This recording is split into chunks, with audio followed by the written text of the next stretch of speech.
কেউ কি কখনো ভেবেছেন বাড়ি থেকে বের না হয়ে কাবা শরীফের অভিজ্ঞতা নেওয়ায়? শেরপুর উপজেলার হৃদয়স্থলে অবস্থিত চমৎকার বায়তুল আমান জামে মসজিদ। গারিদা ইউনিয়নের এই স্থাপত্য বিস্ময়টি কেবল কোনো মসজিদ নয়, এটি মক্কার পবিত্র কাবা শরীফের অনুকরণে নির্মিত।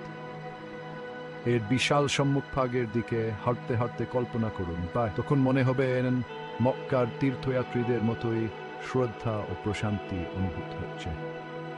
এর বর্গাকার কাঠামো থেকে শুরু করে সূক্ষ্ম নকশা পর্যন্ত সবকিছুই কাবা শরীফের শূন্যতা ও পবিত্রতার প্রতিধ্বনি তুলে ধরে। স্থানীয় সম্প্রদায়ের কাছে এই মসজিদটি কেবল উপাসনার স্থান নয়, এটি ঐক্য ও ভক্তির প্রতীক।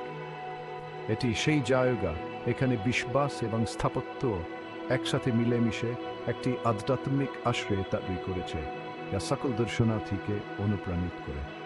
সুতরাং পরের বার যখন আপনি বগুড়ায় যাবেন, তখন বিশ্বাসের অনুপ্রেরণায় গড়াই ও বিশ্বাসের স্থাপত্যের অভিজ্ঞতা নেওয়ার সুযোগটি মিস করবেন না। বায়তুল আমান জামে মসজিদ আপনার অপেক্ষায় রয়েছে।